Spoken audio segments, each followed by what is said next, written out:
Hello and welcome to the finale, RuPaul's Drag Race, Season 7, Episode 14. And grand finale. It's the grand finale. Brandon and I are here, joined tonight. Sadly, Amy left. I say sadly. She had to get back to the corner. Yeah, she had to get back to work. We are joined tonight by Shaemus Oreilly, who you can find on Twitter at SEAMUSOREILLY 69 at, well, it's Twitter. And then we also born in 1969. And that was it. Yeah, that's yeah, what it is. something like that. and he still looks 18. And the print editor for Out and About newspaper, James Grady. You can find him on Twitter as well at James Allen ALLEN Grady GRADY. So flattered to have you guys here for the finale. This will be our last one for RuPaul's Drag Race until next year if they pick it back up. Yes. I have a sneaking suspicion that they will. I do too. First things first, let's address, we didn't do an episode last week, but it's just the recap episode, and let's face it, nothing happens there. The only thing I think we learned is that Trixie may or may not be uncut, and Sharon Needles probably had plastic surgery. That's all that happened. So we don't need to discuss that. Alright, so as soon as the finale started, they immediately introduced the girls. Everybody looked fine. That was great. As soon as it started, RuPaul then came out and did like a little lip sync, which was awful, because RuPaul cannot. No, she was singing live. Yeah, that was Definitely. Oh, yeah, that's Yes. right. She was, yes. She was Please, singing. Ru doesn't lip sync or use auto-tune. But the funny thing was, even if she was doing it live, it would still look like a poor lip sync. Well, I had the line. I said, man, if she would death drop, she would probably drop dead. So let's not do that. Don't go that way. All right. So this year was kind of different. They let the final three come out and do a personal lip sync, which they've never done that before. Usually you build up and you never see the final three until the end. So first up, Ginger Min came out and she took us to church. Ginger Min. Yeah. Yeah, she did take us to church.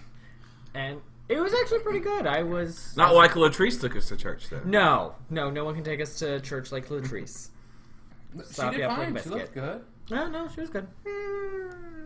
Oh, I want to say my favorite part was her sitting in the chair. Because sitting in the stool, because it just looked like she was standing there with the amputated runner's legs, the little sleigh legs. Like in the Kingsman. Kingsman, yeah. Not as effective It Gazelle. looked like she was just hovering there. It was really weird looking. And Rue started doing that thing where, well, you've got some fans back home, and it's just your family, but then they randomly cropped John Waters in there, and he was reading off a cue card or a teleprompter, and he was like, I love Ginger Minge. Ginger, you're my favorite. Gangrel, you're awesome. Well, the funny thing about that is, I couldn't stop thinking before he showed up that Ginger Minge looks like John Travolta in Hairspray, and of course, he was behind Hairspray, so that made sense. Maybe they actually thought that it was John and the Travolta. John Water Divine Challenge. Yeah, she would do really good on that. But she won that. I think he may think that that's John. I don't think he knows what's going on. He thinks this is a movie that he's directing. He doesn't know what's going on. John, you look great as Ginger. Spot on impression. So then next you had Pearl coming out, and we were like, oh god, they're going to let all the top three do a lip sync. Is Pearl going to come out there and do the Pearl Slam again? She didn't do the Pearl Slam, but she didn't lip sync. She did a little bit of the Pearl Slam, but as compared to the other two, hers was so short, and they needed to do that. They were trying No, they knew, like, hey, she's not going to last this whole time. She might take a nap. She did a song that was called, I think it was called Sleepwalker. Sleepwalker or something like that. And she literally sleepwalked through that lip sync. Like, I'm surprised she didn't have a pillow with her. I think she only moved every other syllable. Something like that, yeah. And there was a lot of points where, as she's supposed to be lip syncing, she turned her back to the audience, and we're like, okay, oh god, this is bad. It was bad, and they had the cheap guys wearing pajamas with unicorns. Yeah. It was not good. But anybody who saw her in Nashville, I mean, she was doing so much better tonight. They boxed her in. They kept her from moving. Tonight was better? Tonight was so much better. I mean, again, when she was in Nashville, she looked like, as I said earlier, a Romero zombie with ALS. She has this weird thing with her arms. Like, she just has to just That or what she does, she just backhands. It's like air. she doesn't have joints. She's very stiff and moves like. If she moves her arm, she's swinging her entire body. It's like an actual. Yeah. I wonder if that's what she's like in bed. Like you just run the fantasy. Playing with a Barbie doll. Yeah. It's like one and robot, two and robot, crack my neck robot. Right. Well, they did the sit down, and I thought her sit down went really well. It was really funny. Rue mentioned the curse of Pearl. Like anyone who's ever crossed you goes home, and she goes, "Well, bitch, you didn't go home." That was a cool line. That was a good line. Which Rupaul even said on a podcast that someone asked her about that exact moment where she goes, "Is there something on my face?" Rue was looking at her and she literally thought to herself, I'm just going to kick this girl out. But then she said, well, he's cute. I'm sure he'll be popular. And he literally flat out said the only reason I kept him on was because he was cute. And I thought that he would get a lot of fans. Now, this is giving us mixed signals, everyone. That's what Rue said? No. She's now saying you can rest on Pretty and be fine. God damn it. Because Rue doesn't care anymore. This is absolutely not true. You can't rest on Pretty, you can rest on Hot Boy. Yeah. Two different things. Way different things. You can rest on Pretty, just saying. Pretty queens often get cut, but hot boys, it's hard to get Pearl, them off. Pretty queen, pretty boy. But what else did she have? Well, what about Pretty Milk? boy. Milk Pretty was boy. a hot boy. I don't know. Now Milk wasn't. Party situation. Morgan McMichael. Why are you still stuck on Morgan? So weird. I'm always stuck on Morgan. Don't edit that out if he ever hears this. So then next, Violet came out and did hers, and she did her lip sync, and she just got naked. She was wearing too much clothes apparently. She just kept taking it off. Then she took off the corset. I'm surprised she didn't just get full naked. I kind of am too. I was expecting that for her to just keep going down and down, but she had her little like pasties and whatever. Well, talking about expectations, I really wanted her to do aerial silks. We know that that's what she does. Yeah. I thought if she would have done that performing that Pink song when Pink did it Well, she'd already won.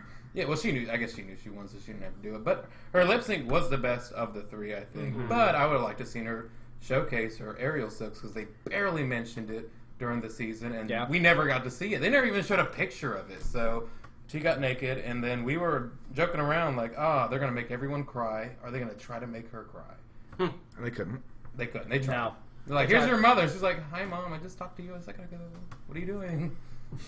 She has even less two souls than a ginger. I think that was during Jaden's thing. When she was crying, when they cut to the audience. There's no, it'd been funny if the mother was like, no, wait, that isn't. That's not a surprise anymore. She wasn't surprised by this. They cut to the audience, and that's not even her mom that was on the set. We're just paying someone. So then after that, now they did the thing where they bring out the girls in order. Usually they start with that, but now they went to this. I don't know if this is a better system or a worse system. I think we all kind of agree it was better the last few seasons. But we can go through the girls in the order that they were eliminated. All right, so first up, Tempest du jour. We're gonna reflect on this season and all the queens. So let's reflect and regret on them. Tempest du jour. I would love to have seen more. Mm-hmm. I think like an episode 3 would have been enough. Like, yeah. I get a feel for you. She didn't strike me as someone who was going to make it to the top 3 or was going to win it. But she seemed like she could have been interesting for a couple episodes. She seemed like her and Jasmine Masters could have like switched places. Exactly. Like, Jasmine, you never really showed me anything besides you wanted to go home. It's like pink lemonades. Yeah. Apparently. Yeah, that was about it. And you just having like a full-blown meltdown about, I'm not going lip sync, I'm not putting things on my face, these young queens. I'm gonna break out. Yeah. that was the highlight for me of you being on there. That and wishing you would cover up those abs. Well, to me with Tempest, I felt like she had a backstory to tell that they didn't get to say. Like, yes, she's adopted 2 children, lost, I think, 100 pounds. But another good thing is one of the daughter that she's adopted is deaf, and she speaks ASL to her, sign language. And that would have been awesome to reveal on the show, but they didn't get to reveal that on the show because she got cut early. I would have much rather had a heartwarming moment with that, or maybe a video of the daughter coming on and doing sign language to her and untucked or something. That would have been a lot better. Just like randomly in I guess the message is, if you want your heartwarming story to show, you should not suck. Right, I guess so, and that's why didn't suck though.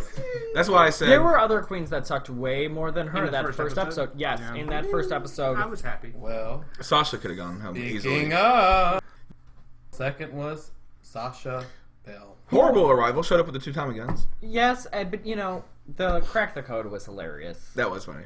especially considering she got sent home the second episode. Like, great job cracking that code, Should have honey. been in the bottom 2 in the first. That was great tonight. Yeah. When Rue goes, "You cracked the code. What happened?" Sasha Bell is easily, if you look at this season, the most forgettable queen. Because, if she had gone home first, if her and Tempest had been switched, I think Tempest could have been more forgettable. It's that second queen. You were here, but you weren't here long enough to do anything. It wasn't like you got sent home first. You're just, you were She there. had one good line, and that's when someone told her she's forgettable, and she goes, "But I wore a lobster dress." So, Yeah. good for you. You wore a lobster. Third was Jasmine Masters. I was hoping that She didn't bother me. I was hoping episode 1 she was going to be gone. She got on my nerves. I wasn't rooting didn't for her, like but her. she didn't bother me at all. Jasmine, I didn't get why she was really on there. She wasn't a terrible queen, but she didn't strike me as having. There's nothing really there. I mean, Tempest Abs. had the abs. The abs her got abs her had on. more airtime than she did. Really. Tempest had, a good backstory. Sasha Bell's, been, studying this season like crazy. Like, she wanted to be there. And then you have this queen who's just kind of like, Who's packing her bags? I'm ready to literally. go home. It's episode 3. You've been away for, what, we'll say 3 that... weeks. And that's not even 3 weeks. Yeah, it's been like a week by this point, and you're already like, I'm ready to go home. Why the hell did you come? When there are, and they've said it, when there's queens who want to be on this, they're auditioning every season, and they're not on there, but she is. She was literally packing her bags and then just worshiping another competitor. She was obsessed with Kennedy Davenport. You know who I'd rather have seen?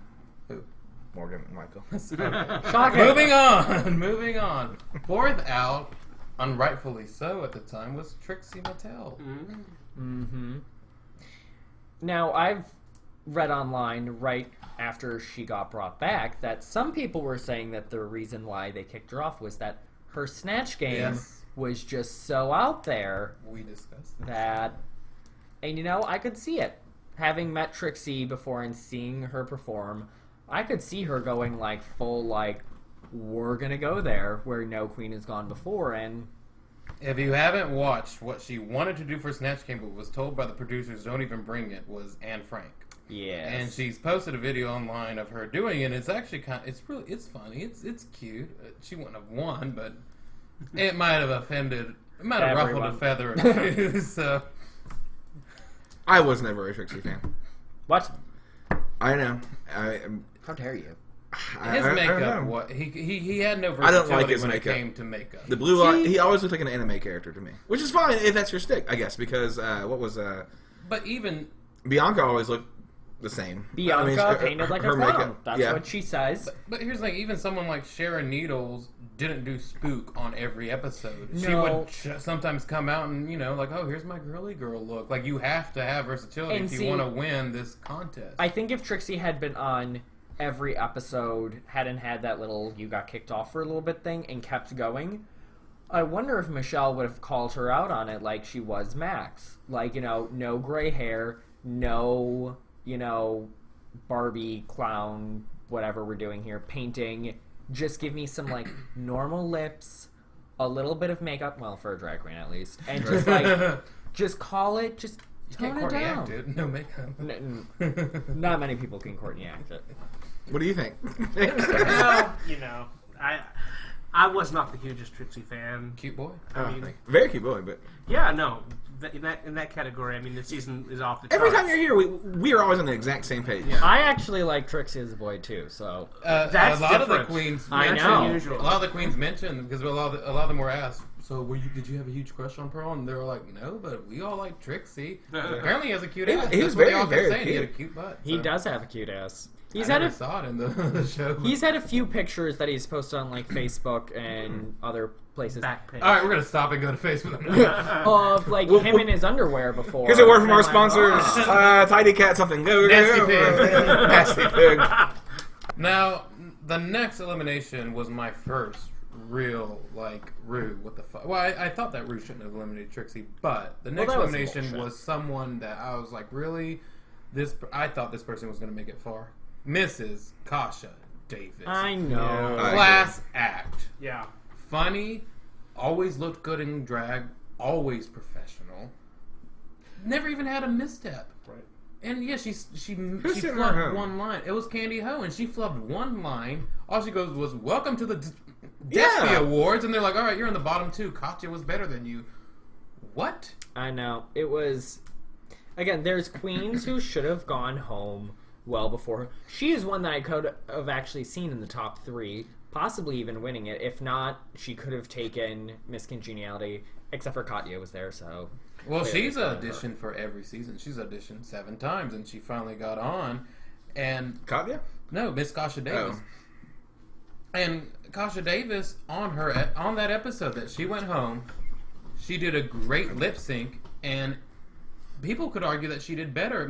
Kasha Davis even said that she thought she won the lip sync, and a bunch of other queens have even gone on to say that they thought that Kasha won the lip sync, and Kasha was surprised when Rue goes, "Candy Ho, Shantae, you stay." That's when she didn't even know. She thought she won. So I felt so bad. Kasha Davis was awesome. She was a class act, but I guess, Rue saw more potential in people like Pearl. I'd like to have seen what Kasha did for Snatch Game. Probably Joan Rivers or just something like that. She was hilarious. I think, in past seasons, each season's kind of had, the theme. They've written about it that this season's been kind of because they don't have, the Alyssa Coco rivalry or some of the other big rivalries. They don't have, too big singing or too big dancing. They don't have any... I think the theme this year was young girls that kind of look hot. As boys. Yeah. I think that was the theme people they wanted getting to sent go home late at the incorrect times. Yeah. That's what they had this year. Let's just stir up some drama with that. Well, we love Kasha Davis. She had some of the best lines. It's always a good time for a cocktail, and you better have that box wine chilling, and all that. It was good stuff. I like every time we talk about how awesome her lines were, those are the only 2 things we can say. But you know what? I thought for sure... Well, no one else has a line besides Pink Lemonade or... I thought she was going to come back when it was the Conjoined Twin Challenge, because her and Katya... That was designed to bring back Trixie. It was designed to bring back Trixie, but I feel like that could have been a moment where they're like, Shantae, both of you motherfuckers stay. Come on back. We're going to drag this season out even longer. They just look at it and they go, hey, Fane and Jaden, step aside. We're going to bring these 2 bitches back. Well, the next person was the Puerto Rican queen, because you have to have a Puerto Rican queen every fucking season. Yes. It's Candy Ho. Who isn't even really from Puerto Rico, apparently as from we Connecticut. found out. Yeah, what is this bullshit? I want, a born and raised Puerto Rican queen. You want Yara Sofia on I there, do want doing Yara Amy Sofia. Winehouse and not even landing any accent whatsoever. But it's Yara Sofia, so who cares? Candy Ho was kind of a letdown. People said that, they're like, oh, she's a fierce lip syncer, but it's like... Also, finding out that she only started painting about a month before auditioning for the show pisses me off that she sent someone I'll say, though, she learned pretty quickly. She wasn't terrible. But what the fuck? I mean, that's worse than not being able to sew, because at least you can... A show where most of the time you're seeing a person lip sync is because they're lip syncing for their life. Saying someone's a fierce lip syncer is like saying you're the biggest loser. Yeah, let's say Edwards, love you. Yeah. Huge fan. Alright, well, that's Candy Ho. Next was a big shocker, because coming into Snatch Game, Max had 2 wins. Max was up there. It was time for Max to go. It wasn't time for her to go. She had never done bad before. That was the first time she did bad. But see, you know what? But she did the same. And she also, That's true. she had a ticking time bomb, because we've seen Gray queens hair. before. The gray hair. Michelle, when she gets on something, change the next fucking episode and just get her off. If you're on Drag Race and Michelle tells you to change something, just know, oh shit, fuck, it's time to go. Because if you don't do it, you're in the bottom. If you do it, you're definitely Her best look up. was when Violet did it. Yeah. Yeah. Max was a good-looking boy, but he fucked himself over with the weird accent, which he which he credited to elocution lessons or elocutia on that bitch on the street, and then he got a prude edit when he kept saying that I don't want to reference sexuality. It's all vulgar. I don't want to talk about sex. I don't think that was an edit. Vaginas or. I think he's actually like that. Also, who the fuck was he looking at on that stage? He was looking up and around. Was there somebody there? His imaginary friend, Little Jimmy. That's who he was looking at. He was going crazy, and then once he was finished, then he'd look back down at someone. Like, even when talking about the other queens, instead of looking at them, he'd just kind of look up. Right past them, up into the air, like he was trying to find some camera up there or something. That's one of the things that someone mentioned about the judges when they're talking. No one ever looks. They all just, well, I always thought she was this and that. Which that didn't bother me. Of course, I guess, they're supposed to be looking forward, probably towards the camera. But I imagine well, I'm doing it right now. You're talking to somebody, you're just thinking. But yeah, that was kind of strange that everyone looked at Rue and talked to Rue, except Max. But maybe that's Max's thing. Yeah, up with, what is it, London, Wisconsin? And what was with the taking off the corset and sitting back and going, that was the last-ditch effort. I ain't got nothing left. It's like Mimi I'm First picking up, who was it that she picked? India Ferrera. Yeah, shit, I'm going down. Let's try anything I can think of. I know, I'm going to cause a major fucking scene. Hope that, the producers are like, yeah, she can cause drama. She can make this story interesting. Let's keep the bitch. Right. No. When everyone was looking at you like, what the fuck are you doing? That's not a good sign. That's not let's see what she does next. I mean, also in a season like this, it's a dramatic miscalculation to hope that you can make the season more interesting. Yeah. Because it's not going to happen. Violet's already doing that for us. Yeah. By the way, on a side note, who didn't know Violet was going to... I mean, I'm pretty sure the very first time we all sat down, we said, Violet Chachki's going to win. Well, apparently drag queens thought that Ginger was going to win. I love Ginger. If you ask any drag queen from past seasons or drag queens today, they're like, Ginger, it's time for a big girl. That's all they keep saying. But see, that's the thing, right? Like, predicting on what you think it's time for, it's time for change. Well, no, it isn't. It's time for a black James Bond. Yes, we can. Yes, we can. That's Alex Cross. Right? That's why you have Alex Cross. That's so you don't have to have a black James Bond. Perry gets the people on. No, thank you. Tyler Perry's Goldfinger. Good morning. All right, next up. You expect me to talk? He plays everyone in that Bond. I expect you to date. He plays the Bond girl backdoor galore. No, I want the Bond girl to be Medea. If he's playing it, backdoor galore. Yeah, let's do it.